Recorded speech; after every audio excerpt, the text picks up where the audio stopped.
the Facebook group thing may fade away. It may be something else in a couple of months, but I think that's the beauty of having a podcast is we're going to be in the loop with whatever's next.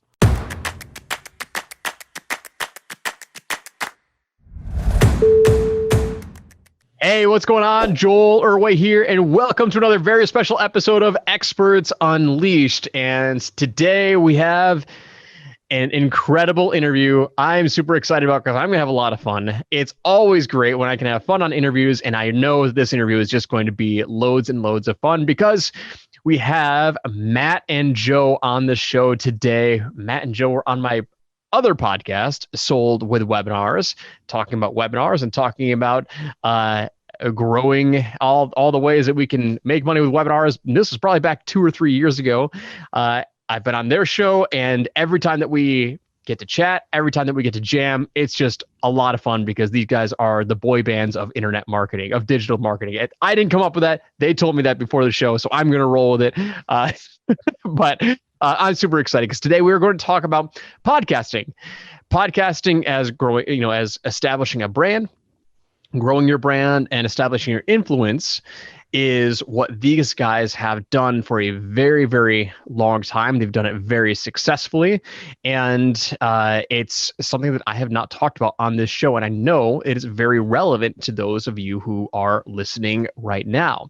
I've done podcasting myself for 4 years now with no strategic guidance at all, and no strategic plan other than just going live and recording episodes. And I will admit that it has been probably the single biggest revenue driver, at least from an organic standpoint. I mean, when you're ready to establish a brand, when you're ready to kind of like have that voice to your internal audience, there are ways to grow it with an external audience and getting new listeners, but I use it primarily as a platform for my internal audience, and I know it drives tons and tons of leads for us. So anyway, that is my shtick with podcasting. I love it. It's a lot of fun. It's my primary platform that I use to create new content, and people love listening, and you get a lot of affluent buyers to listen to podcasts. So without me rambling anymore, Matt, Joe, welcome to the show, guys. Thanks, Joel. It's great to be here, dude. Yeah, looking forward to this. Yeah, man. Good intro. Because I have seen your podcast for years now. Listen to both of them. Is it always two, or have you had a third in there as well? So I've done 2 podcasts, and then I used to do like Facebook Lives, like Rucking with Joel on social media, and it was just too much content. I was repeating myself. I'm like, I can't do this much content. Like my brain is fried. So I kept it to just the 2 podcasts. So it's always been 2 podcasts though. Yeah, no, it's podcasting is interesting. It can you get this like creative bug, I guess. A lot of anyone who kind of just turns on the mic and creates this little stage for themselves. Like we've had so many podcast ideas over this year. I think the ongoing, yeah. And I say, what did I say? The year? Like we've been podcasting since 2012. No, 2010 was our online income podcast. Yeah. So it's been a while. We've cycled through probably 6-ish shows or so now at this point, both individually or together. It's been kind of a ride, that's for sure. But there's finally a system that we've kind of put around this to actually make it a lot more predictable, rather than just kind of fly by the seat of our pants. The longest show we'd ever done before this lasted maybe a year, and this show we've been doing since 2017 now. So it's been we're pushing 4 years now. Awesome. Well, give me a little bit of background about what your number one, what is your show so people can go check it out? And number 2, what is your strategy and what are your beliefs around podcasting? And let's talk about your system, because you have a system. That's the whole purpose of what we're talking about here today. So let's give a little context, give a little background. Cool. Yeah, I'll kick it off. Maybe you can talk about the philosophy and stuff behind here, Matt. Cool. So our show is called Hustle and Flowchart, and it's a show that's been around since 2017, almost 400 episodes in. And they're like beefy episodes. They're not just like little snackable bite-sized things. They're like an hour plus. It's just been a crazy adventure. So I'd say that show, it is our core content generator of everything we do. So we record an hour at a time, usually with a guest, but we're putting a little bit more individual shows in there, or duo shows. And It's really freaking interesting. I mean, there's so many benefits to just expanding your network like wildfire. I mean, just the last 4 years, it's insane the kind of connections and cool joint venture partnerships you can do and just different things. We've had equities now, offered to us in numerous companies, cool rev share deals. I mean, podcasting is just, we can go on about the benefits forever, but for us, we've seen that it's great for just systemizing our content production. So we have a nice schedule to put out. We repurpose that content into all sorts of bits and pieces. All the way into our sales emails as well. We can actually take all of these concepts and then format them into whatever we need to drive leads and sales from, podcasting being like the top of funnel. If you kind of think of it that way, it's like our discovery engine as well. So helps with branding, like you mentioned, engaging and creating a community of loyal folks. And then eventually into making money, of course, through the whole system, like you mentioned. Yeah. I mean, with podcasting, it's like we figured out a way to essentially make one piece of long form content, and then that long form content turns into pretty much everything else we do, right? So we'll do a podcast interview, we'll do it over video. So now we have an hour-long video podcast and audio podcast, which could go onto all the podcast platforms. We then take the clips, and now we have like little 10-minute gold nugget kind of clips that we put on YouTube and Facebook and Instagram, and those go everywhere. And then the content that we actually record in the podcast, also we have somebody that takes notes on the podcast. And when she takes notes on the podcast, that becomes the opt-in that we offer for free when people opt into our list. And that is also the content that we put inside of our membership. So people buy a monthly membership from us and they get access to all of the notes. So the opt-in is get the notes for the latest episodes. But once you're a member, then you can get access to the entire backlogs of notes we've ever done, plus any future notes. Plus we get some of our guests to contribute additional content for our members area. And so literally our entire business starts with recording a long form, typically about an hour-ish long podcast video interview. And then it just kind of trickles into all the social medias, all of our lead magnets, all of our paid content. It's the bonuses that we use when we promote affiliate products. The podcast kind of turns into everything. How long did it take you to develop that system? And this is the revenue model. Like, so you built your own kind of like membership style revenue model with this podcast, which I think is really, really cool. How many, that plus affiliate marketing, but like, I don't want to talk about the affiliate marketing just yet, but I want to talk about this revenue model with the membership and the podcast. How long did it take you to like, not only fine tune that, but like first discover that? What other things did you try before you eventually landed on this? And then what made you stick with that so far? Is this like, do you think you're going to stick with this, or are there more developments coming down the pipeline? This is a very good question. So I'll start with kind of like the overview of like why and like kind of how it all became. And there's some cool details I'm sure you'll dig into as well. So what Matt's referencing, all these notes, it actually started off by being a newsletter. We used to write a physical newsletter, like handwrite it every single month, almost 40 pages. Well, not handwrite it. We type handwrite. Yeah, that's right. I wish it would look cool. But like we would actually personally write unique content every single month. And, we were looking at folks like, I think Frank Kern had something out at the time. We've been watching people like Ben Settle, Doberman Dan. There's all these newsletter companies. And that was our first membership or continuity type offer in that way. But it became a burden because of obviously writing that much per month. We were writing about 40 pages a month, and it was all original content that wasn't on our blogs, wasn't from our podcast. It was just about 40. It was a mini 40-page book that we would write every single month to our customers. And get it printed, right? Yeah, printed and shipped. Yep, and shipped to their house. Luckily, that's pretty systemized because we have a great fulfillment house that kind of handles that. But it was more on the creation where it's like, okay, we are always waiting till like the last few days of the month, of course, like any term paper in school or something. So we're like, okay, we don't really want to have that every month. So, but how much was that? What were you charging for that? It started around 50 a month, and then it went up to 100. Yeah. 100, so, after about 6 or 7 months in, we were charging. Basically, I think we opened it at $50 a month, and every month the scarcity was it's going to go up to by $10 a month. So like, people were in at all different price points, but the peak was $99 a month. Yeah. I would say the thing that got to us was, the content development. But I mean, like, we love creating content, but it wasn't as flowy. Like, like this, we can actually just get the content out, create it really fast, and then our systems kind of publish it, I guess. Yeah. So well, I did want to mention the way the idea came about to bring back the newsletter. So we started the newsletter before the podcast, actually.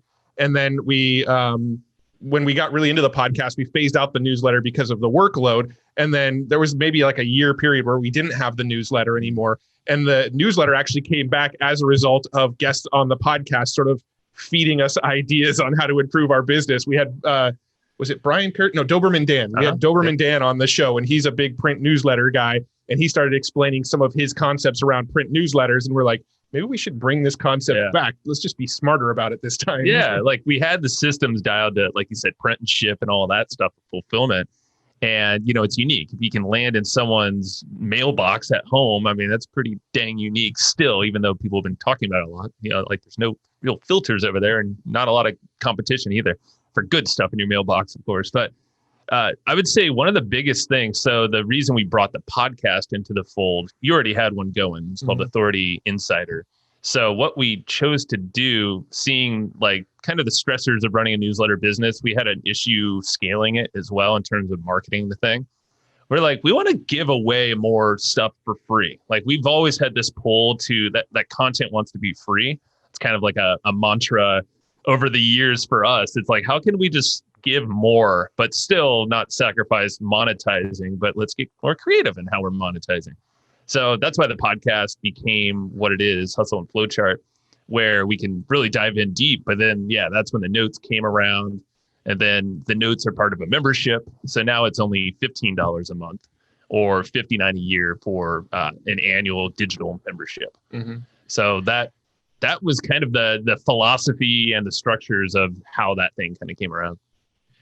Cool. So now what the deliverable is with the membership is there's no original content, right? It's all just kind of like, okay, cool. Like we're giving you great content, but the value is like, you love the content. Let us now distill it for you so you can get it in a more concise format all at once or at your fingertips, right? Yep. Yeah. So basically, every episode is roughly an hour-ish. We might interview the guest for 45 minutes, and then Joe and I always do a post session afterwards where we talk for another 15 or 20 minutes about the discussion we just had with the guest and some of our insights and stuff. And each set of notes for each episode is distilled down to about 3 to 4 pages for each episode.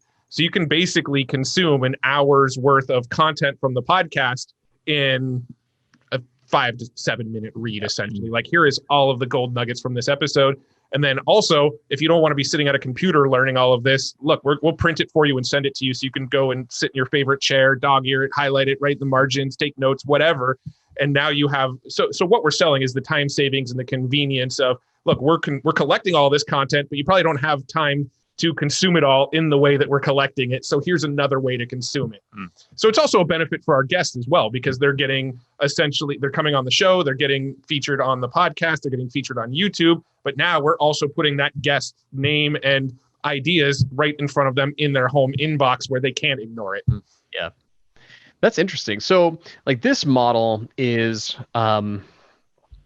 this is definitely a mass market model, right? So this is like, okay, cool. Like, low ticket style, membership style, going out to as broad of an audience as you can possibly do with this, within your market. How, I guess, like looking at this newsletter, right? This iteration of the newsletter versus the $99 a month, $59 to $99 a month one that you did previously, which one is better? Like which one, what are the pros and cons of both? This one's way better. Well, there's another piece that I think we kind of skipped over as well, is having this. So when it comes to podcasting, you can get sponsors to sponsor your podcast, right? Okay, When it comes to print newsletters, if you can get a good amount of volume of people on this print newsletter, that's another opportunity to sell to sponsors as well. So this newsletter, yes, we're only charging $15 a month for the people to be on it. And the idea there is let's go for volume. Let's get as many people on there as possible. Let's make the price so no-brainer that they never want to leave. But now we're more monetized off of the sponsorships. I mean, it cost us $6 or $7 to put the thing in the mail to people, so our profit margin is already like basically gone. Oh, I thought it was digital only. So this is both. It's both. It's print and digital. So you can get the digital access to the members area, and you can get the physical one mailed to you. And so now we've got this opportunity to put ride-alongs inside of this newsletter. So sponsors actually buy entry into people's mailboxes through our newsletter. So the big monetization play, yes, we make some profit off the members, but that's not where most of the profit is made. Yeah. And to extract it even more so is we're basically creating like a pool of folks. Like it's kind of like the people that from the audience that listen to us all the time, they've raised their hand, they've given us money. Usually it's monthly payments, for the physical. Now that allows us to obviously segment those folks in a super unique way. Affiliate marketing, like you mentioned, we're basically promoters with everything we do. So now we just have this really engaged pool of folks that we're getting them into the mailbox. Obviously we have customer emails segmented. We have a group for them. So it really creates a lot of interesting plays that we can do to promote very targeted things now that we have the attention in so many places. Yeah. And I would say the $15 a month versus $99 a month, right? So $99 a month is a high enough of a ticket item that every month you kind of got to resell people on why you're paying $99 a month to stick with us.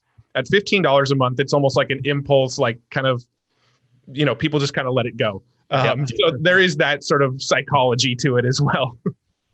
That's interesting. So let's talk now about because it's interesting because most of my audience, they're definitely not in a mass volume play. Now they might do podcasting, but they probably do podcasting to their internal audience.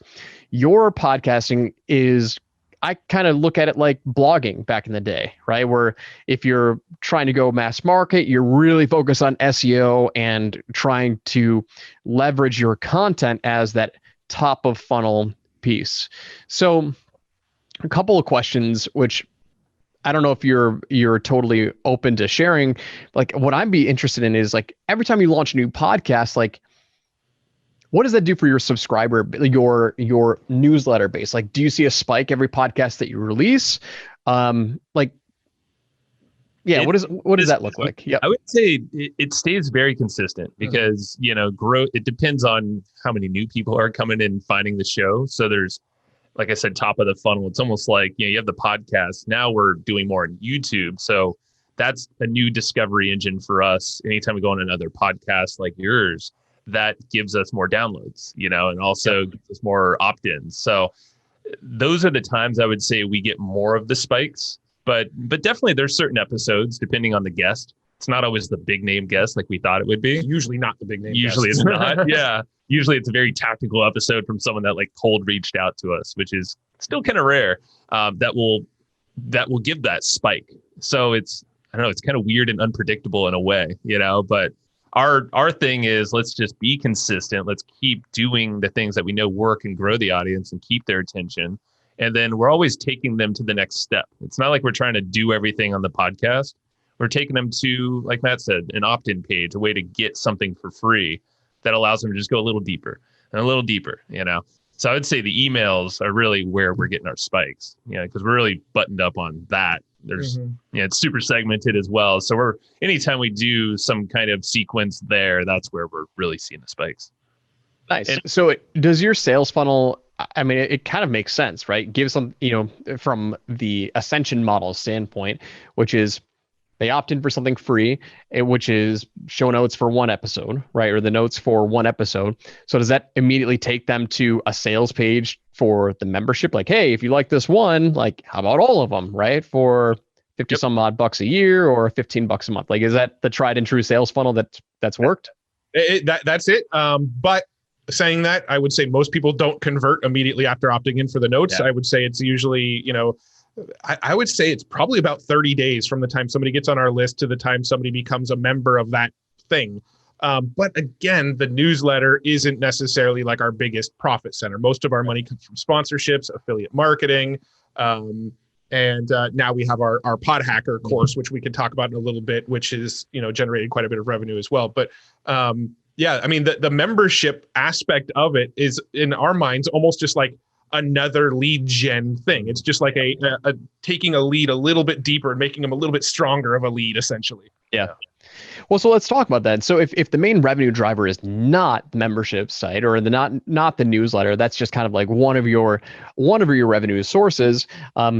Obviously, you're big on affiliate marketing, right? And so in order to be successful in affiliate marketing, you got to have that large audience. And so where do you see, for anyone who wants to kind of like follow this model, like where do you really need to be at in terms of a download, like a daily or monthly downloads perspective to really start to attract advertisers that are going to pay any sort of, decent amount of money? Like what does the advertising model look like? Because I'm not familiar with it. Like I've just never tried it, never done it. What does that look like? It's interesting. So I'll answer that question. I just want to say really fast that not everyone has to follow this model, or this isn't the only model for this. So people have taken what they're hearing now with how we approach monetizing and going more mass market. But there's a lot of folks who just have 1,000 downloads per month, let's say, and they're able to do maybe the same amount of revenue, or if not more, if they have maybe a consulting business or some type of offer that's very laser targeted, like yourself. You have webinars, you have an agency, you're solving a specific problem. We're obviously doing a little different. We go a lot more broad. So I just want to kind of put that out there, that this is just our choice in how we create content and monetize, kind of the blogging style, like you said. But sponsorships, a lot of folks will get sponsors even from day one. You can pre-sell some of this. Of course, if you have an existing audience, that helps.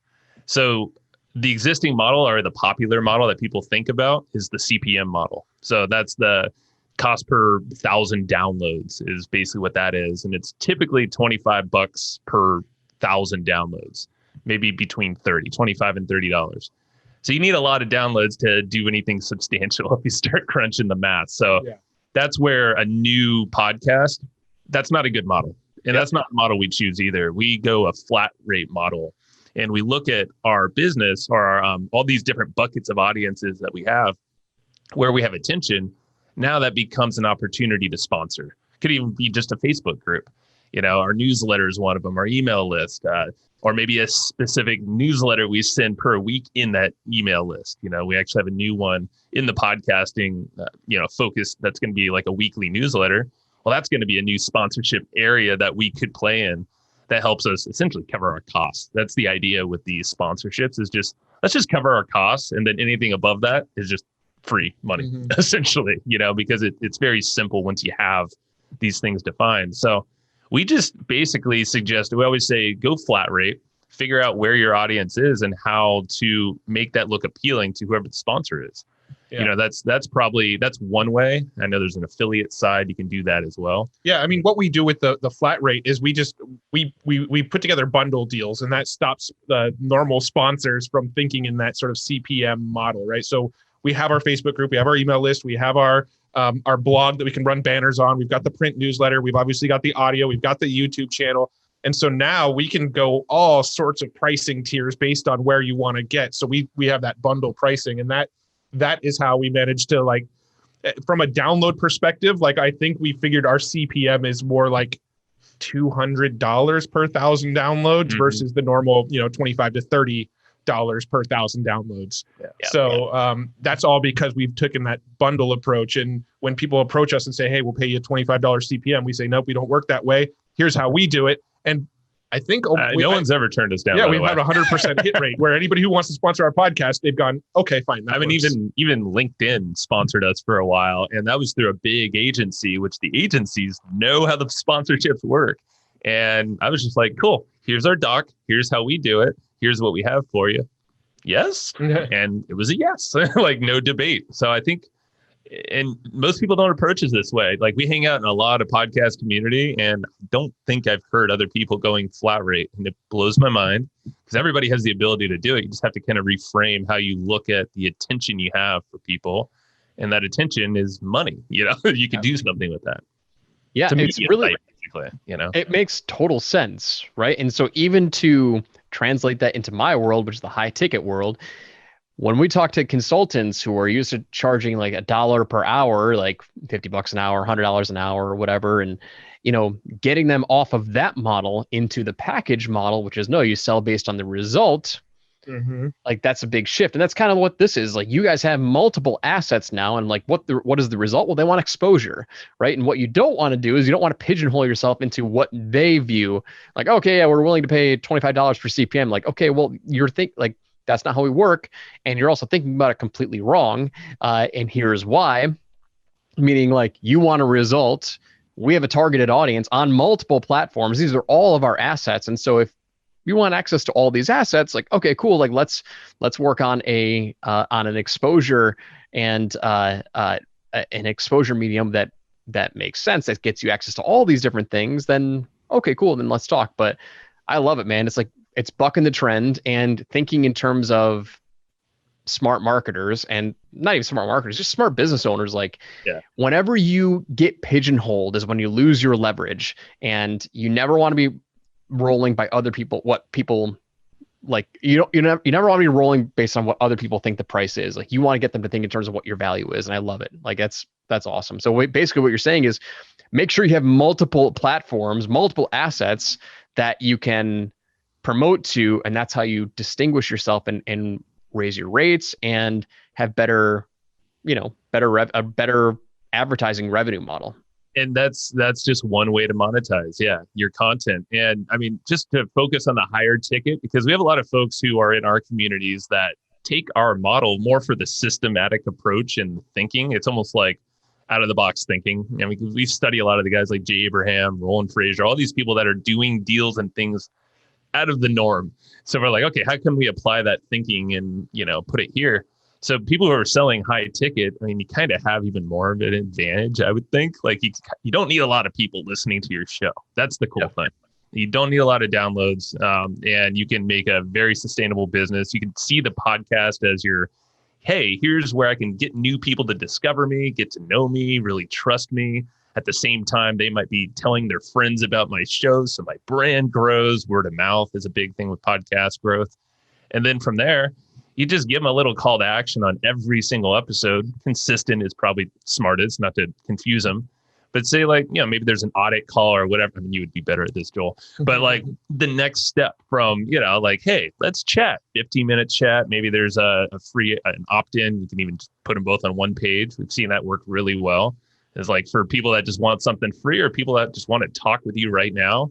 I mean, you could be swooping up clients just off of that small pool that you've kind of created, either with an existing audience or just doing some simple things like this to grow your new podcast, like going on other shows.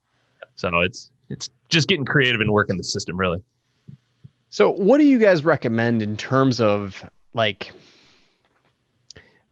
the strategies of a podcast? Like and I guess they're really, it's maybe a loaded question. You can totally tell me. It's like, there's no right or wrong, but like, going with the mass market style podcast or going with the internal audience podcast, meaning like your podcast is really designed to kind of keep attracting new people in versus a podcast that's designed to speak to your audience that you've already established. Like that's how my podcast is designed, is to speak to my audience that I've already established. So they know, like, and trust me even more. It's really not designed to be that wide net and SEO and all this other stuff. It's not really designed to be that growth engine, that top of funnel. So what are your guys' thoughts on those two? Yeah. I mean, I personally think that the more sort of like niche down podcast where you're speaking directly to your audience is probably a more effective model, if I'm being totally honest. I think so. Especially if you can sell them on high ticket services and, but just the fact that they're listening to your podcast is essentially them raising their hand saying, this is a topic I'm interested in. The route that we went with our podcast was almost sort of something that we kind of fell into. It wasn't like, when we first started, we just wanted to talk to people. We wanted, like, the original intention of Hustle and Flowchart wasn't to make money at all. We wanted to network with more people. We wanted to learn from people. We wanted to get our foot in the door and network. And that was kind of the original reason we started the podcast. So we didn't even know if we were going to be getting listeners in the beginning. So we just kind of brought on people we thought would be interesting, that we thought would be fun to talk to. And then luckily we had some email lists at the time already when we started the podcast. We've been doing digital marketing stuff since 2007. So we've been building lists and audiences and stuff like that forever. So we didn't start from scratch with the podcast. So we were able to get some initial traction. People liked the conversations we were putting out. So we just kind of stuck with that kind of flow, and then figured out the systems as we went along to make sure we kept on doing it. But saying all of that, I think some of the advice that we find ourselves giving to most people thinking about starting a podcast is kind of like niche down and kind of find your ideal audience and be talking to those people. Yeah. It's funny. Like, that's kind of, I guess I had some sort of strategy when I first launched. That's the reason why I launched 2 podcasts, was kind of like Experts Unleashed was supposed to be like kind of more mass market, like bringing in people, and then I'd funnel them into sold with webinars. It never ended up being that. It ended up just being Experts Unleashed. I get to talk to some really cool people and build a relationship, exactly what you kind of talked about, like just get your foot in the door. And it got me to speak with like New York Times bestselling authors. Like, I started, after doing it for about a year, I started getting lots of podcast agencies to just constantly pitch me on new guests, and many, like 95% of the times I just ignore them. But then it's like, oh, Jay Bear wants to come on my podcast. I'm like, oh, that's pretty sweet. Then I had a Navy SEAL, Alden Mills, come on, and I got to build a relationship with him. And it was just like, this is pretty cool. Like, it was unexpected. And after a while, right? Like, you're like, yeah, and it's just fun. Like, I love podcasting. I love it so much. And I need to give more love to my podcasting strategy, because right now it's just, okay, let's produce whenever I want, whenever I feel like it. And it's I do need to just put more focused effort towards it, because it is like, it's kind of like, do more of what's working, and podcast works for me. Like, it makes us money. It really does. That's the thing. I mean, that goes for in most content. If you think about it, if you produce content on a consistent schedule and you have your audience kind of predicting when you're going to give them more, it's like the TV shows. It's like, oh, I'm going to watch the Simpsons at 7:00, and but you have this like expectation, and that's what we've built. So we actually started the show with that in mind, because the previous shows we've had didn't really have systems, and that's why they pod faded, which is the term. And like every single show we ever had, until we're like, okay, if we're going to do this show together, Hustle and Flowchart, it needs to have, like, we need a batch record. So we make sure that most of our recordings are done in single days, like a couple days a month. Yeah. And we release twice a month, twice a week. It used to be once a week. We upped it. We've never missed a release, which is mind-blowing for us, because before that was not the fact. It was exactly what you're talking about. It's like, oh, whenever we want to record, whenever we get an idea. But there's so much power in the consistency when you get that trust with people. Doesn't matter if it's a small audience or a big one. Yeah, but things like batch recording just help you do that. Even if it's a small show without guests, I mean, it's just easier for you to kind of contain your time. And then, maybe you have a week or a month's worth of content. You don't really have to think about it. Yeah. Well, I mean, even everything was very system based with this. Even this room that we're in now, this office that if you're watching the video that we're sitting in right now, this was designed so that Joe and I, when we're doing a podcast day or we're going on somebody else's podcast, we could literally show up, flip one switch. The switch turns on the monitor, the camera, both the lights. And then we've got a mixing board right here in front of us. You flip one switch on our power strip, everything comes on, we sit down, we're ready to go, right? Like, so we wanted to be so systematic that we don't even have to think about all the setup before recording. We just flip a switch, jump into Zoom, and we're good to go. And then, like Joe said, we do that batch recording. So we're usually recording about 3 episodes about 3 times a month. So we usually get about 1 week off where we just don't do any new recordings. And that's very systematic. And then even our intake form, when somebody comes on our podcast, we ask them, what do you want to talk about? What are you excited about right now? Give us your bio. We get a whole bunch of details from our guest before they come on the show. So that part is very systematic. We already know coming into the show what the guest wants to talk about. Then we have a system for prep before we actually go and record the episode. We go to like listen notes, and we go to the guest LinkedIn account, and we create a document. And you can't see it on camera, but Joe and I both have laptops sitting in front of us. So we've got notes right next to us at any given time about the guest that we're talking to. So everything was designed where we show up, sit down, go, content is done for the month. Cool. I want to talk about the marketing engine behind this. So I had I built a content marketing team last year, beginning part of last year, where we did tons of social media, like content marketing. And we built an engine, literally. I mean, I created Facebook Live. They take it, they do a whole bunch of stuff, promote it, et cetera, et cetera. We did the same thing with the podcast, repurpose it, et cetera, et cetera.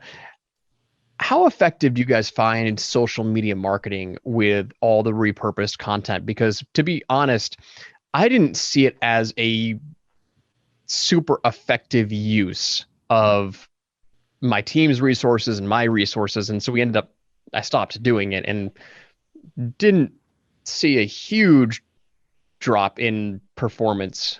What is your input on that? Because it can be a lot of work to get it repurposed and posted on all these different social media platforms. So what's your take on it? Yeah. It could be expensive or with your own time or your team's time, or if you hire someone else, probably even more. Our take is kind of what you've said is, we've tried so many different platforms, like Instagram, for instance, for us at least. We've never gotten Instagram to work for us as a traffic driver. Yeah. And there might be vanity metrics or whatever you can do over there. But in terms of, it might be more of a branding play, let's say, Yeah. I would definitely be strategic with where you put your content. So we don't spread it all over the web anymore like that. We make the specific pieces for, our Facebook groups are good to put in there. And that's always very good. Facebook ads, we'll use them for those, and usually these are all the same assets, by the way. Mm-hmm. There's like different size images is what we always create for every episode. And then we have been doing a lot on video now. So YouTube is kind of the newer endeavor that we're putting most of our energy into. And that's primarily someone on our team, our content manager, who does that for us. But that's starting to work where there's full length episodes and then shorter kind of clips, about 4 minutes long. Well, the thing is too, is like, we're mostly focused on the audio for, iTunes, Spotify, all the places people listen to podcasts. And we're focused on the video for YouTube. And that's really the only kind of two platforms we focus on. We have our Facebook group as well. Mm-hmm. So that's kind of a third platform that we put some attention into. But really, we're focused on making the videos for YouTube. But YouTube, we have one long form video, which is, pretty much the whole interview. We pull out clips of just kind of like some gold nuggets, and we post the clips to YouTube. And then now we're doing YouTube shorts, which is just like little 1 minute or less sound bites from the episodes. And the cool thing about doing that, where you've got like the hour, 10-minute, and 60-second video, is those videos, we're not really focused on Instagram or LinkedIn or some of these other platforms. But since we have this content, we'll throw them on those places. And sometimes they'll get some traction there, usually not. Usually we don't even see any sort of reaction to them at all. They're just kind of floating there. But we're focused on building them for YouTube. And since we have them, we are putting them in those places as well. I think the best use of the sort of shorter videos has actually been putting them on Facebook and just running ads to them and just letting the ads run as like a branding play, an awareness play. What we were doing for a little while, it's not as effective now because of all of the, cookie apocalypse stuff that's been happening lately on Google Chrome and, iOS, 14.5 or whatever. Mm-hmm. It's not as effective anymore, but whenever somebody came to our website, we would just retarget them and just start showing them clips from our podcast. Not even any calls to action, just like, here's another clip from our podcast. Here's another clip from our podcast. And what that was doing was whenever we went to conferences, whenever we got on a phone call with somebody, we were getting the comments like, holy crap, I can't get away from you guys. Your content is everywhere. Mm-hmm. And we were running like $20 a day budgets on that kind of stuff. Yeah. So it's not like we were spending, $20,000 a month to be everywhere. We were just retargeting the people who knew about us already. And it made it look like we were everywhere to those people. Yeah. It's funny you say that because I did the same thing. I don't think I did podcast episodes as retargeting, just kind of like interesting pieces of content that I would retarget and run $1 a day, like the Dennis Hughes strategy, $1 a day, retargeting. And I don't know what it is about $1 a day, but like I get so much leverage out of $1 a day, and I stopped doing it. I don't know why I stopped doing it. I need to do that again because that was so worth it. So worth it, because just top of mind, being in front of you all the freaking time with just great content. Here's whatever, right? It could be authority pieces. It could be brand building. I definitely need to do that again. I turned that off a while ago, but 100% I need to do that again. Because you can start feeding in like videos that promote affiliate products as well into that same mix, and the people that are kind of used to seeing you everywhere, now they're getting some affiliate videos trickled in front of them as well, and you've kind of, I don't like to use this word, but you've kind of trained them to see and watch some of your videos, and now you can start sprinkling in affiliate videos at $1 a day too. And now you'll see consistent, just kind of like random sales on some of the affiliate products you have in the mix as well at $1 a day. So yeah, it's a really, really effective strategy. Yeah. The two things that worked really well to help with my podcast, like just getting more eyeballs on my podcast, I would definitely say it was that, like just simple $1 a day remarketing strategies with ads. Mm-hmm. Nothing on social media, like posting on my Facebook wall. Yeah, I mean, like you wouldn't think that would be the case, but like Instagram didn't work. We posted it everywhere, and I know that nobody was nobody was watching. Like, you get no reactions, but in email, it was email and Facebook ads. That's what drove the most downloads, listens, and then just once they subscribed to the podcast, obviously that was right. They would. Organic traffic from social media, we've had pretty much the same experience. The one thing I will say is that when we started a Facebook group around our podcast, and now we feed, clips and links to the various episodes from our group itself actually will drive traffic. But posting to our personal profile, I mean, Facebook fan pages are pretty much worthless for anything other than just using them to run ads from these days.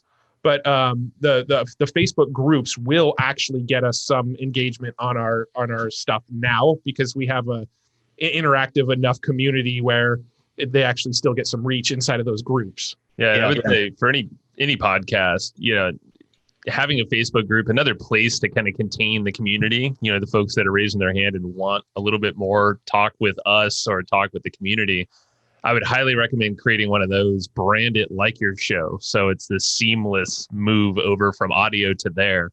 For 3 years, I think we had like an old Evergreen Profits, which is our company name.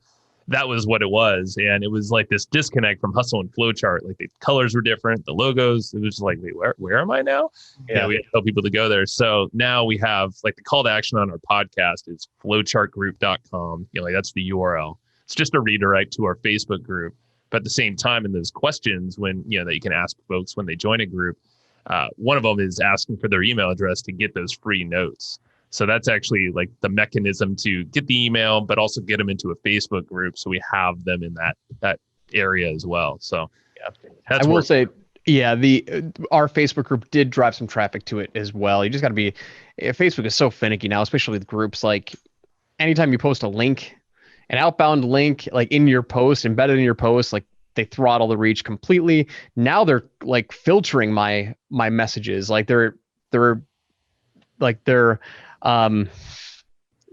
not even allowing me to post. Like they kept flagging them as sales messages, and they had to review them.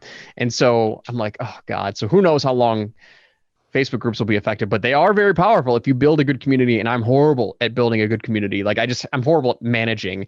And you got to manage it. You got to maintain a group and keep it active. And but we still get some. I forgot about Facebook groups. We do get traction with Facebook groups. It could be great for. I mean, I know a lot of folks that have groups that are growing even organically, and it's targeted. So it's like, yeah. I mean, we haven't experienced what you said, but like we don't get organic growth, I don't think, from Facebook itself. But if you have a niche down there and it's kind of broad, and Facebook, I guess, doesn't flag it for salesy stuff, then you're probably going to do all right.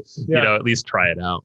Yeah. Redundancy is the key there. Right. Have many ways to market your podcast, because if any one of them goes up in flames, then you want to have some other sources to drive traffic from. So the Facebook group thing may fade away. It may be something else in a couple months, but I think that's the beauty of having a podcast is we're going to be in the loop with whatever's next. Yeah, true.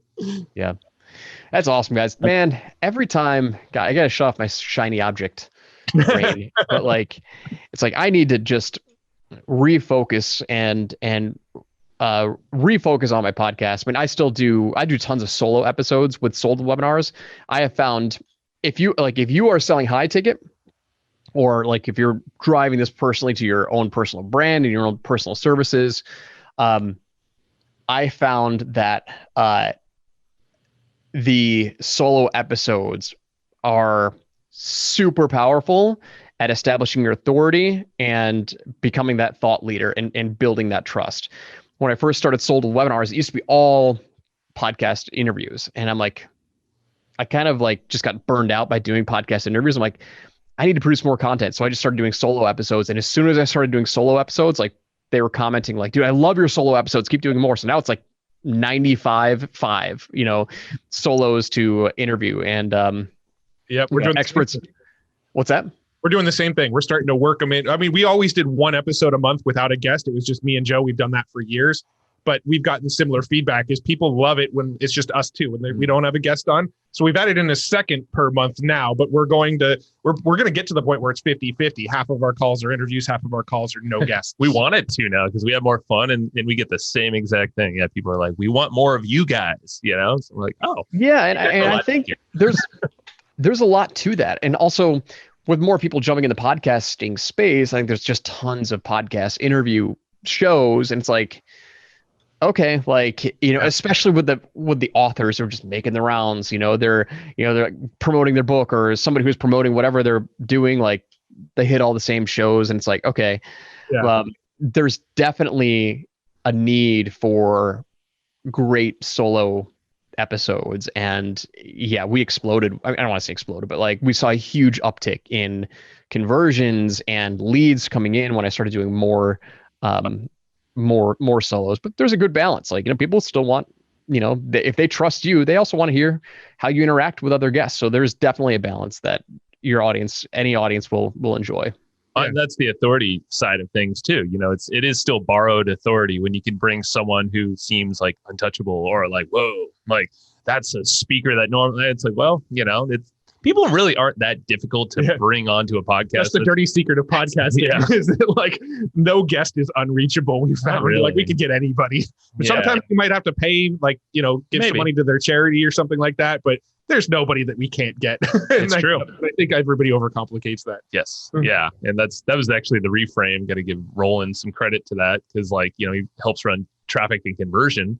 So he was like, okay, so if you want some guests, just remember you can always pay for them. You can always put it out there and say, hey, I would love to donate on your behalf to somewhere or pay for your time. And because that's how they're getting people, like the big names. So you can do the same on your own little stage yourself. Because that's all you're really doing. You're just building another stage. It's another platform. That's how we've always seen it. You're leveraging other platforms like Apple, Spotify to grow. But if you can contain people in your own little ecosystem here, you can do some cool stuff. Just pair it up to your business model. You don't need to reinvent anything. Love it, guys. So I know you guys have your own course on podcasting and like setting this up and talking about all the different ways that you can leverage podcasts, make money with podcasts. Like, let's talk about that. Yeah, man. Yeah, thank you. So it's called PodHacker. It's at podhacker.com. And essentially what it is we never actually set out to make a course. Like, we were pretty happy with our business model of just podcasting and then generating revenue off affiliate marketing and sponsorships. We've kind of been happy with that for as long as we can remember, but we've had so many people reach out to us and say, hey, you guys do things so much differently than everybody else. You guys are just like, you're on another level when it comes to affiliate marketing and podcasting. And we just kept on getting this kind of feedback, like, you need to teach this stuff. And so we actually sort of begrudgingly created this course. Like, we didn't really want to create this course because, it's extra work on our plates and we're lazy. But no, we like our lifestyle. We'll just say that. So basically what PodHacker is just this kind of peek behind the curtains where we literally map out everything. We even give all of our templates, all of our frameworks, the emails that go out to get guests on the show, the emails that go out after we've recorded, the emails that go out to tell them that they're live. We give you all those templates, the questionnaire that we ask people when they book to be on our show. We give you that. Our frameworks for doing the batch recording, the research before the podcast, what equipment you should use on both like a very inexpensive ranging all the way up to like if you want to go pro level, here's what we'd get. And it's literally just pulling back the curtain. Here is everything that we do in our business. It covers all of the affiliate marketing we do off the back of our podcast, all of the sponsorships. We literally give you the contracts. So, hey, do you want to go get sponsors? Send them this contract when they agree, and it's already pre-written for you. Just change it to the name of your podcast.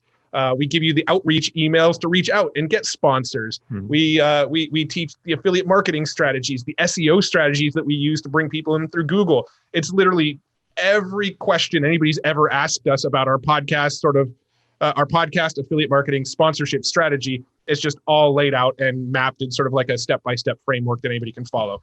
And that's what PodHacker is. And It's awesome. I will say we're also bringing in other perspectives too. So other guest trainers. So it's not just us.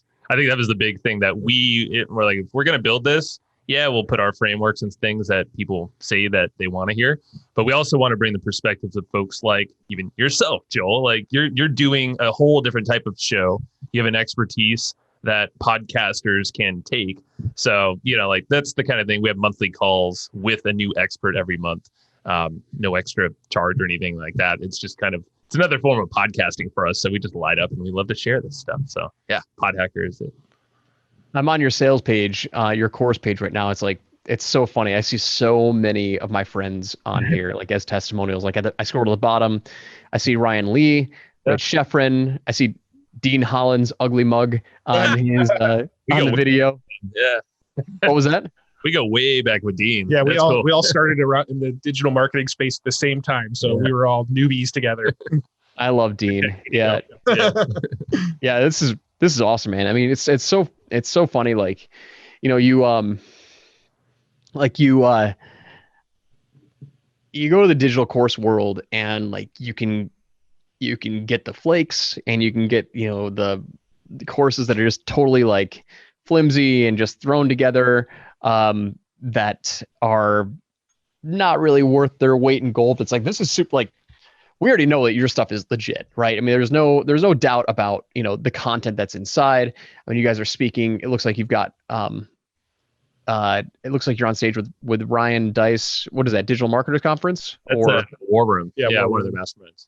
Oh, nice. So yeah, you guys are speaking at War Room. I mean, this is like a legit program. So yeah, if you guys are interested in podcasting and leveraging podcasting as a business model or as an alternative, or that's building your authority, building your brand, and these guys, this is who you go to, right? I mean, you look at every solid, big name marketer, Roland Frazier, Ryan Dice, Rich Sheffrin, Ryan Lee, I mean, James Schramko. These are all guys who are on the sales page. You've got the authority, you've got the trust, and knowing that these guys know what they're talking about. And how many episodes have you done so far? 500 with this podcast? This show, we're approaching 400. Yeah. Nice. We're getting there. We're getting to 5 fast enough. And how many podcasts did you have beforehand?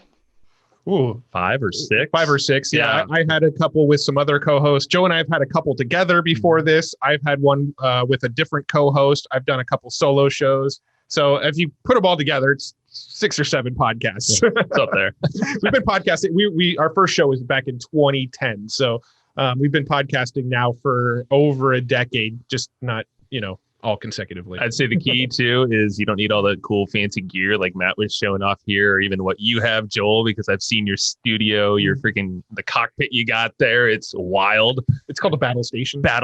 Whatever. Yeah.